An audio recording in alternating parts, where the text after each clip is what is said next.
Boldwood presents This Is Not a Holiday Romance, written by Camilla Isley and read by Stephanie Cannon and Alex Forward. The moral right of the author has been asserted. This performance is owned by Boldwood. Chapter 1. Nina. I'm about to drop a bag of popcorn in the microwave ready for a rom-com marathon with my roommates when my phone pings with a message from my brother. Dillinosaur. My dearest sister. Oof. With that opening, he's sure about to ask for something I'd rather clean my entire house with a toothbrush than agree to. Nuh-uh. I'm already wearing my pajamas ready for 90s Hugh Grant and bed, nothing more. Nina. Whatever you're about to ask, the answer's no. Dillinosaur. Please, I'm stuck with one hand down the garbage disposal and I need you to come rescue me. I try to picture all the scenarios of how Dylan might have gotten into that predicament, but give up just as quickly. I don't want to know. Nina.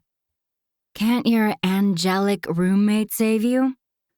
And by angelic, I mean spawn of Satan, devil incarnate.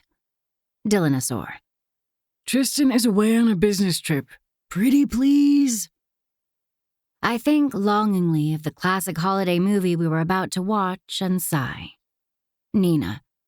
On my way. Dillinosaur. I knew you were my favorite sister. Nina. I'm your only sister. P.S. Lucky you had your phone on you before you got stuck. Dillinosaur. Actually, I'm dictating. My phone is in the living room. Is your phone's virtual assistant reading my answers aloud to you? Yes. Alexa, please play Justin Bieber's latest album at top volume. I smirk, imagining my brother shouting a counterorder to be heard over the music. With a sigh, I drop the still closed bag of popcorn back into the box and prepare to tell my roommates movie night is over for me. How long is that popcorn taking? Hunter asks as if on cue. I exit the kitchen and find her kneeling on the couch, her hands on the backrest, straining her neck to check what I'm doing. Her wavy dark hair frames her face as she balances at a weird angle. Roomies, I announce, stepping fully into the living room. I'm sorry, but I'm going to have to call a rain check on rom-com night. No, why? Rowena asks. The light catches on her glasses as she looks up from her phone, her chestnut braids swaying with the movement. I have to go save my idiot brother from himself. Hunter's eyes get a little brighter at the mention of Dylan. What happened? She probes, her curiosity thinly masked. He's trapped himself in the garbage disposal, I explain, putting away my phone and pulling on a puffer jacket. Can't the Prince of Darkness save him? I chuckle at Rowena's use of our favorite nickname for my brother's evil roommate. On a business trip, the useless prick. I ready myself to brave the cold, pulling on my Uggs over my pajamas. If I hurry, I can be back in time to watch the movie. You're going in your PJs? Rowena questions, pushing her glasses up the bridge of her nose. Yep, it's only a couple of blocks. I'm not getting dressed again. We should go with you, Hunter suggests eagerly. I frown. Why would you want to go out in the freezing cold? Your brother and the Prince of Darkness have a huge TV, Hunter explains, blushing slightly. And they have premium cable, Rowena interjects. We could watch something new instead of rewatching Love Actually for the millionth time. It's only a couple of blocks, as you said. Plus, you shouldn't walk around the city alone at night, Hunter insists. It's decided, Rowena declares. We're moving the pajama party to your brother's place. Dylan will be grumpy about the home invasion, but he's the one who needs rescuing. I shrug. Let's go. I use my spare set of keys. The fact that I have them irks the Prince of Darkness to no end, and is also why I'll never give them back. To let myself into my brother's building. I know I'm in trouble when we step out of the elevator and hear the distant notes of a Justin Bieber song. The volume intensifies as we reach the corner unit. Because my brother, the investment banker, and the Prince of Darkness CEO of an evil tech corporation. I don't really understand what his fintech company does, but it must be something wicked if he runs it. Live in the most expensive apartment on the top floor, which, with New York's real estate prices, would still have been impossible even with their fancy jobs. But Tristan's father, probably Satan himself, gifted the place to his little mini demon as a graduation present. Dylan pays him a lowball rent and they split expenses. As I unlock the door and step into the apartment, the decibel level of the song becomes unbearable. I dash into the wide-open space, all modern furniture and wall-wide windows, trying to locate a shut-off button. From his half-reclining position over the sink, my brother stares murder at me, but still points with his free hand to the smart speaker assistant on the shiny crystal coffee table. When I pulled the prank on Dylan, I hadn't expected him not to be able to shut off the album. But I didn't consider that the sound system in Satan's lair is concert-level loud. Dylan's bad for his poor taste in roommates. To make the music stop, I have to physically grab the speaker, bring the AI out in the hall, and impart the instructions where she can hear me. When I come back, Dylan is being interrogated by Rowena on the dynamics of his accident, while Hunter just stares at him, lost in some sort of trance. I dropped my ring, Dylan explains. I roll my eyes as I remove my outer layers and pull my natural dark blonde hair up in a top knot. I hate that stupid ring. When my brother and the Prince of Darkness won the basketball national championship in their senior year at Duke, it was all anyone could talk about for months. Over and over, I had to listen to how many blocks Dylan pulled off, how many shots from three Tristan sunk, and what a glorious game it was. One that I was forced to witness in person to show my sisterly supportiveness. I wouldn't have minded if it were only Dylan playing, but having to stomach number 666 swagger through the entire two halves, making acrobatic dunks and sending more than one cheerleader to the emergency room with fainting spells was just too much. 666 definitely wasn't Tristan's number, but that's how I like to remember it. I roll up the sleeves of my pajama top and step into the kitchen, beaming at my brother. So, what do you want me to do? Dylan glares at me. You left me in Bieber hell for half an hour. I'm gonna strangle you the second I get free. Keeping a safe distance, I hop onto the black marble counter. Black souls must come with black fixtures. I'm glad you brought that up in advance, dearest brother, so we can negotiate the terms of your release. Nina, I swear. Hush, hush, here are my terms. I count off my fingers. I get an immediate pardon for the Bieber incident. I'm sorry, by the way. I didn't know your speakers could produce a sonic boom. Dylan stares daggers at me but nods. I'm going to need verbal confirmation. Apology accepted, He grits out. Not like he has a choice. And what else? Me and the girls get to watch a movie of our choosing on your superior appliances and cable service. Yeah, why did you bring the entire cheer squad? He pushes his fringe of blonde hair, unfairly lighter than mine, out of his face. We're here for protection. Hunter squeals a bit too loud. Couldn't let your sister walk alone in the middle of the night. It's not the 80s, Dylan protests. They're here for the premium streaming, mostly. Do you accept our terms? My brother's eyes gleam with playful spite. Next time one of your toilets clogs and you don't know what to do, I'm going to have so much fun telling you to call a plumber. I cock my head. Do you wish me to add unlimited plumbing support as a provision? No, I take the deal. Perfect. I hop off the counter. You gals pick a movie while I solve this. Do you have popcorn? Hunter asks my brother. Second cabinet to the left. She finds the snacks and pops them into the microwave, also black. Thanks. How do I free you? I ask Dylan. There's a toolbox under the sink in the laundry room. You're going to need to unscrew the disposal from underneath. That's how, 10 minutes later, I end up with a deluge of triturated, decomposing wet refuse on my chest. Ew. I emerge from under the sink. You owe me big time for this, brother. Big time. The Bieber thing makes us even, Dylan says, massaging his wrist. I'm going to need a shower. Be quick, Hunter calls from where they're nestled on the gigantic sectional couch. We want to watch the movie. Trust me, no one wants to be rid of this garbage faster than me. I step out of the kitchen, wiping my dirty hands on my already ruined flannel PJ top, and freeze when I hear a key turn in the front door's lock. I'm still frozen in place when the Prince of Darkness enters the apartment and finds me standing in his living room with sewage running down my chest and smelling like the aftermath of a skunk convention. Chapter 2. Nina. No matter that my hands are still half covered in slime, the moment I spot Tristan, I reach up and undo the top knot on my head, smoothing my hair down to cover my jug ears. I know.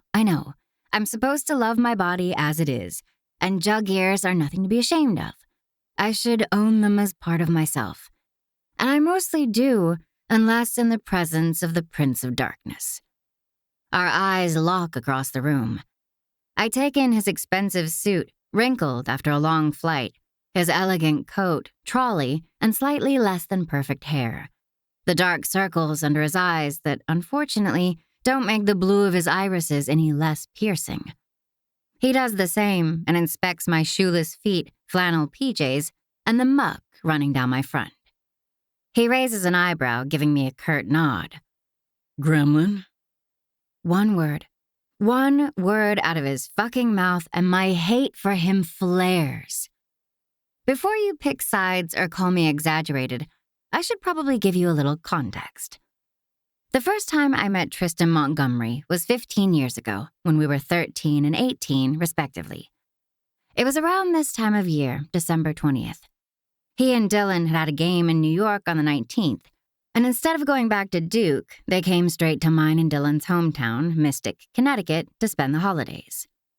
Tristan's family had ditched him for Christmas or something, I don't remember. But I know that at the time, I felt sorry for him. Now I understand why not even his parents would want to spend winter break with him. Anyway, the second my brother walked into the house with his tall, dark-haired, blue-eyed friend, I had a crush. An infatuation so all-consuming that I was ready to tear down all my Adam Levine posters from my bedroom and replace them with Tristan Montgomery ones. I would have traded all my Twilight books, even the limited editions, for a simple nod from him. In all my years of sharing a house with a basketball player, I had never taken notice of Dylan's athletic build the same way all my friends seemed to. To me, his 6'5" frame, muscular arms, and broad shoulders were completely normal, unremarkable even. But on his best friend, I noticed. Oh, I noticed. What can I say? I was young and naive. For the first few days, I was too shy to even say good morning to Tristan. Then one night, I gathered my courage and made an approach. He and my brother were playing video games in the basement after dinner, so I made hot chocolates for the three of us. I brought the mugs down, and after delivering them to the boys, I went back up the stairs, pretending to leave. Instead, I sat on a high-carpeted step hidden from view. I pulled my knees up while I sipped my chocolate, waiting to eavesdrop if they'd say something about me. Guess how well that went. Dude, Tristan snickered. You didn't mention you were living with a gremlin. Don't be a jerk, Dylan chided him. I'm not being a jerk. She's cute. There was a muffled oof from Dylan, maybe Tristan elbowing him. Come on, he continued. Don't tell me you've never noticed the resemblance. Big eyes, wild hair, floppy ears. In my defense, I still hadn't discovered the use of hair conditioner, and my hair was a frizzy mess that could have very well made me resemble a crazed gremlin. By some miracle, I also had sailed through all my previous 8 grades of school without being bullied or made fun of because of my jug ears. I had never been too self-conscious about them until that night. With my heart already broken by his mean comments, but a glutton for punishment, I peeked through the railing to see what they were doing. Tristan was mewling while cupping both his ears, making them jut out. I saw red. I lost all rational thinking and stormed down the stairs screaming, "You're an asshole!" Not contented, I threw my hot chocolate at Tristan, hitting him in the center of his Blue Devils hoodie. I ruined the sweatshirt but didn't cause any burns, regrettably. The last thing I heard as I stomped away was Tristan asking my brother, "Man, did you feed her after midnight or something?" It was rampaging hate between us from that night on. The next time I saw him was the following summer. My hair was subdued into a perfect shine and left unconstrained to cover my ears for the entire extent of his visit, even if he kept throwing me in the pool as a declared retaliation for ruining his favorite hoodie. And the constant surprise splashes made the effort to keep my hair dry and glossy seem futile. He also still called me gremlin and hasn't stopped ever since. Our feud has only intensified over the years. On the 2 frequent occasions I've been forced to stomach his presence, it's been an all-out war. We started with childish skirmishes, like my habit to tie his shoelaces together.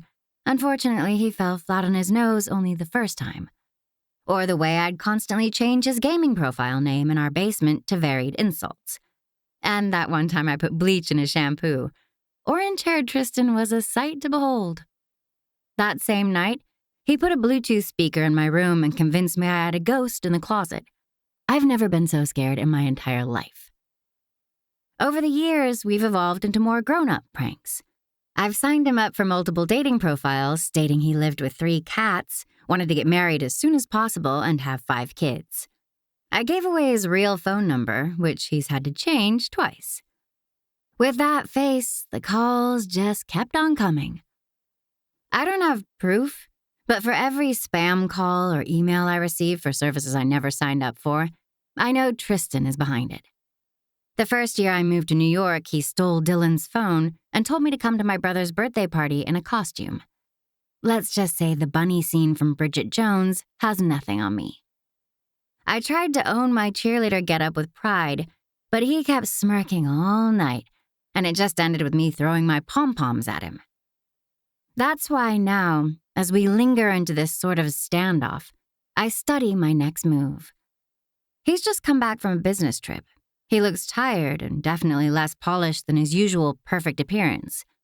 If it were me returning home after a long day of work and exhausting traveling, I'd want to wash away the grime and go to bed.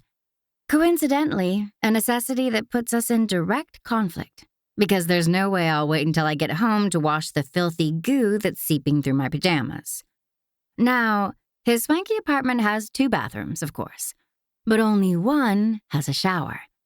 And while I'd love to soak in the tub, I also know that Tristan Montgomery doesn't take baths.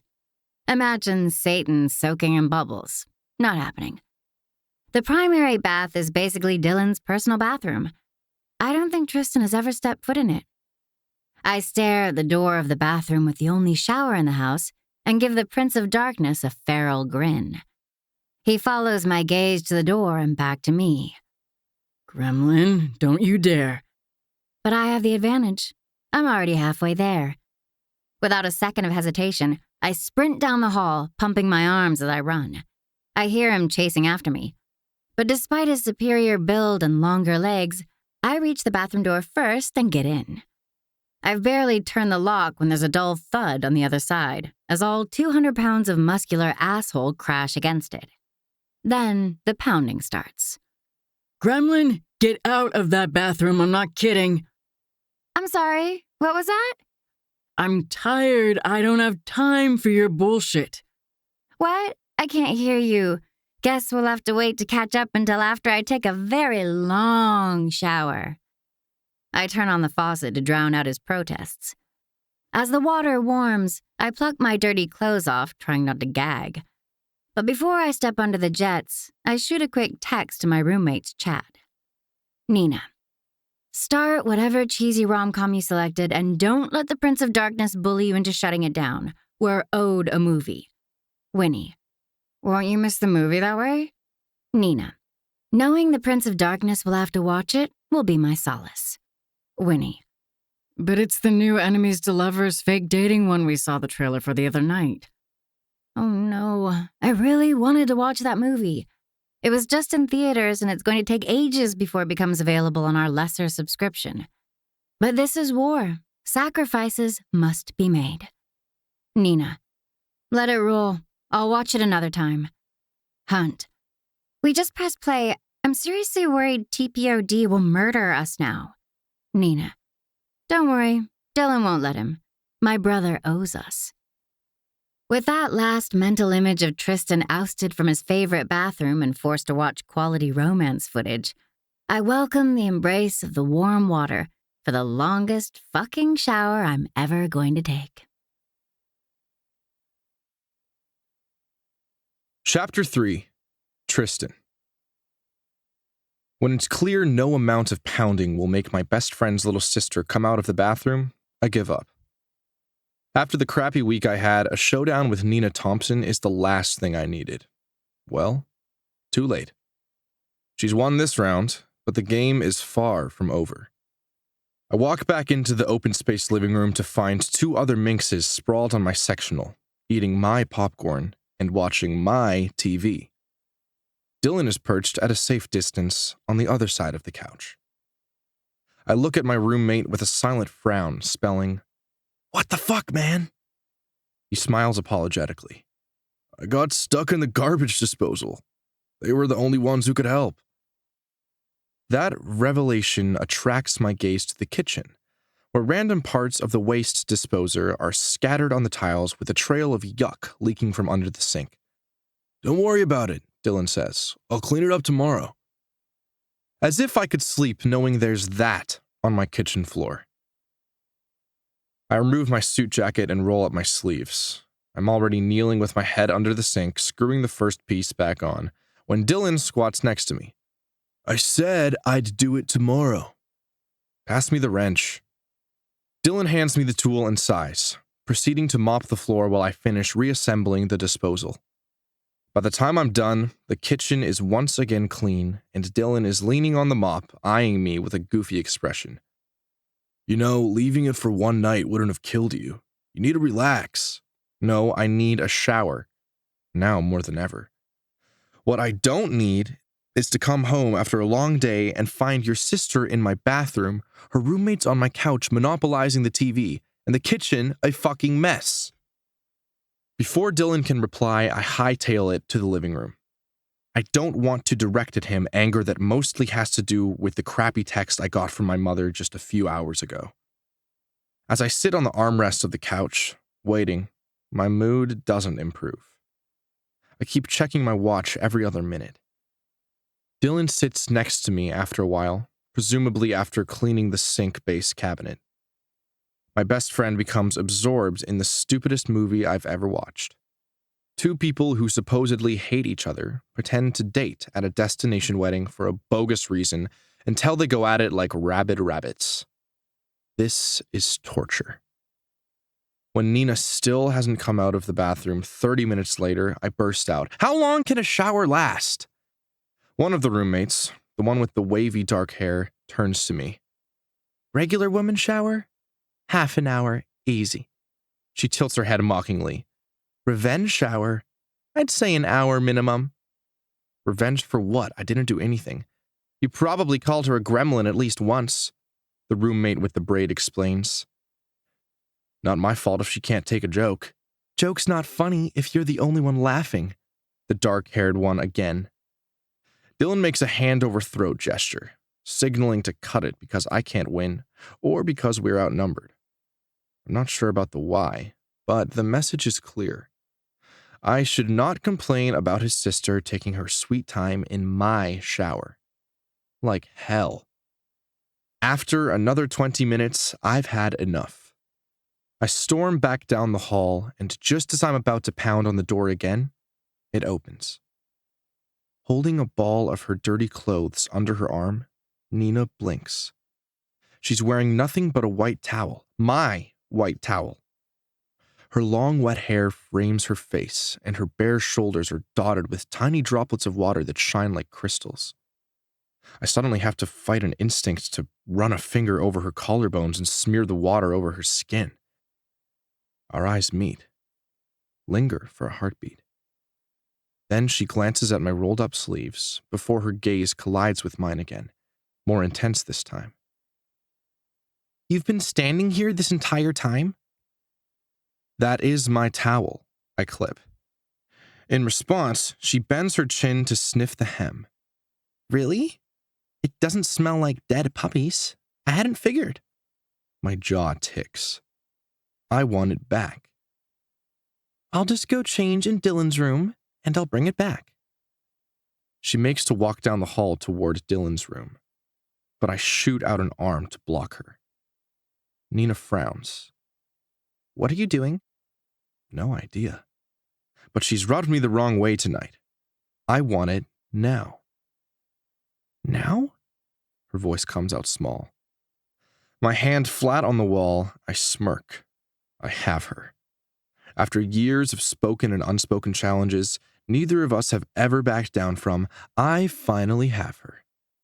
"You've got a problem with that, gremlin?" Her jaw sets. I'm not sure if it is for my use of her nickname. I didn't know it still bothered her so much after 15 years. Or if it's about the dare. We do a lot of those. I can't remember a time I saw her when some kind of challenge wasn't involved. As a rule, we try to avoid each other as much as possible, but when we find ourselves in a group situation because of Dylan, the knives come out. There was that time we were at the Hamptons, out of season, and she snickered that I was too much of a wuss to go into the ocean for a swim. I only just avoided going into hypothermia, but pretended I bathed in frigid waters all the time. Or when I told her she couldn't outdrink me, and we both ended up almost needing our stomachs pumped, Dylan wasn't happy. It was his birthday. That was a night to forget, admittedly.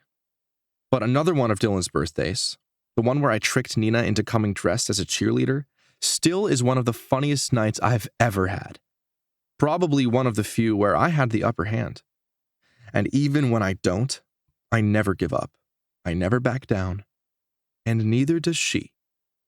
Once she dared me to ride the Cyclone at Coney Island 3 times in a row after we had a hot dog feast. I puked after ride 2, but still went for number 3. One night, I picked all her karaoke songs, from Eminem's Godzilla to Celine Dion's My Heart Will Go On. She rapped her way through every verse and broke our ears with each off-key high note. But she sang them all. I swallowed a ball of wasabi on one occasion not to give in. She ate a mega stack of pancakes, complete with a mountain of whipped cream and syrup, to prove me wrong. It was like watching Khaleesi eat an entire horse's heart. No matter that she was forcing down fluffy pancakes and not raw meat. Nina once bet me I wouldn't go to a Knicks game wearing a Boston Celtics jersey. I almost got lynched. The point is, retreating from a challenge isn't something either of us knows how to do. Our score is tight as of now, 0-0. But tonight, I have her under my thumb. Because there's no way Nina Thompson will drop her towel in front of me. We stare at each other for what feels like a minute of solid eye contact before she takes a step back. "Very well." She unhooks the towel from around her torso, and shuffling awkwardly with the clothes in her arms, she drops it to the floor. Eyes never leaving mine. I do my best not to watch, not to let my gaze drop by even a fraction of an inch. But my peripheral vision is more than enough. I can see everything. I'm suddenly very aware that my best friend, also her 6'5" protective, muscular older brother, is just in the other room. What am I doing? Nina. As I drop the towel, holding his stare, there's more than just murder churning in Tristan's eyes. What exactly is swirling into those evil depths, I cannot tell. And I'm not about to sit around naked to find out. My supply of boldness is about to run out. With as much dignity as I can muster, I clear my throat and, gesturing to the arm still blocking my way, I ask, "Do you mind?" Tristan drops his arm, and I proceed the short distance to my brother's room, resisting the urge to cover my butt with the ball of clothes in my hands as I go. I can practically feel Tristan's gaze metaphorically slapping my ass. Then, I'm in Dylan's room, safe, hidden behind a solid wooden door. Oh gosh, what was that? I'm not even sure who won this one. I only know my heart is hammering way too hard against my ribcage. To distract myself, I drop my dirty PJs on the floor and rummage through Dylan's chest of drawers to find something clean to wear. My brother's clothes are not just oversized for me, they swallow me whole. But at least they're freshly laundered and warm. Which gives me an idea. I pick up my soiled pajamas and move to the laundry room, where I dump them in the washing machine and set the cycle to the most intensive, high-temperature one. I'm not concerned about ruining my flannels with aggressive washing. All I care about is that Tristan, I want my towel now Montgomery will lose water pressure and possibly even have to take his precious shower cold. Chapter 4. Nina. 2 days after rescuing Dylan and having to interact with his evil roommate as a result, no good deed goes unpunished, I walk into my parents' cozy home in Connecticut. As I remove my coat in the hall, I'm greeted by the smell of Mom's pecan pie and the soft glow of holiday lights. The familiar creak of the floorboards underfoot makes me feel like I'm stepping back into my childhood, to a time when their squeak was my worst enemy on the nights I was trying to sneak in past my curfew. "Welcome home, honey," Mom says, enveloping me in a warm hug. Hey, kiddo. Dad joins us, his eyes brimming with affection. How was your trip? "Exhausting, but good," I reply, breaking free from Mom's grip. Dad comes up behind me, resting his hands on my shoulders. Just in time before the storm breaks. Looks like we're in for a big one. "They're saying 2 feet of snow," Mom adds. I glance out the window at the barren trees, their gnarled branches reaching up into the gray sky. A light flurry has already begun to fall, dusting the ground in white. "Go into the living room," Mom shoos us away. "I'm going to make hot chocolate for everyone."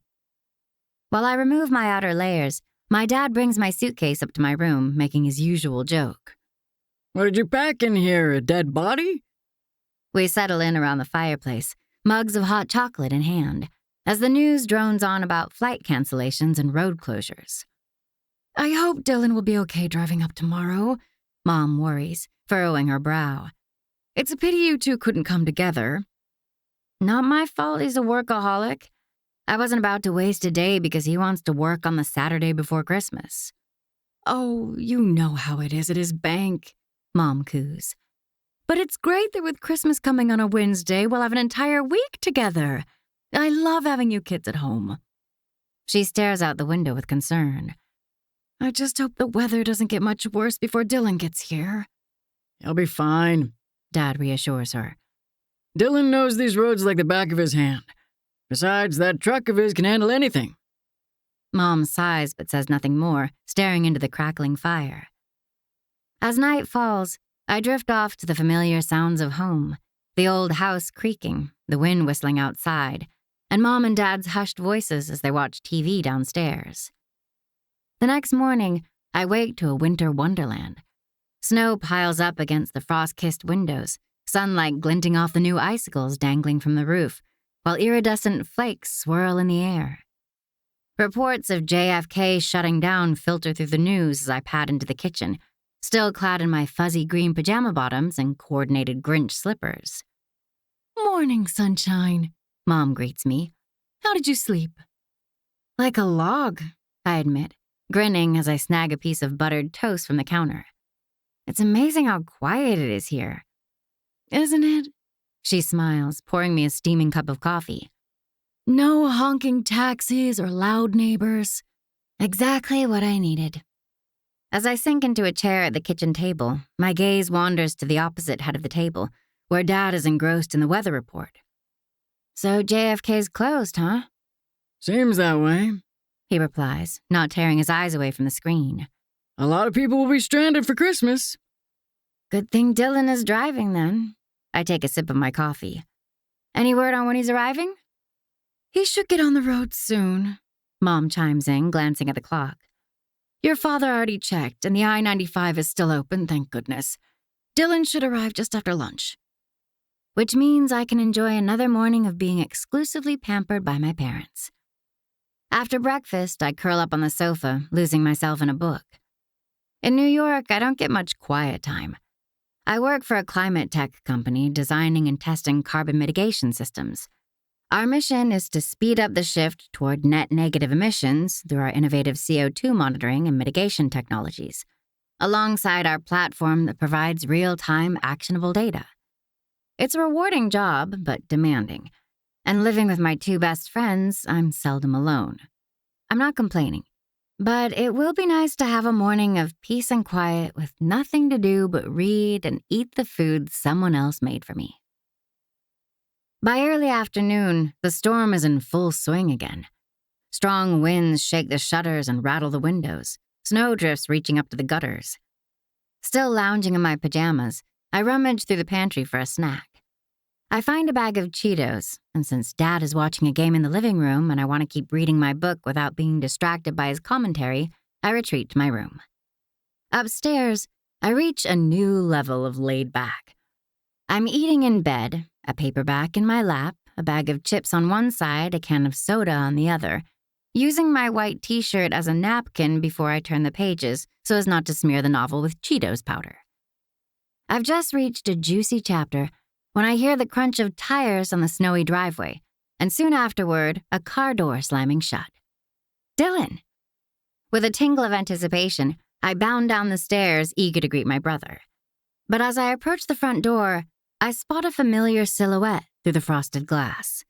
Tall, broad-shouldered, with tousled black hair. Definitely not Dylan. My steps falter. It can't be. Tristan was supposed to fly back to San Diego yesterday. I rub my eyes, convinced I'm seeing things.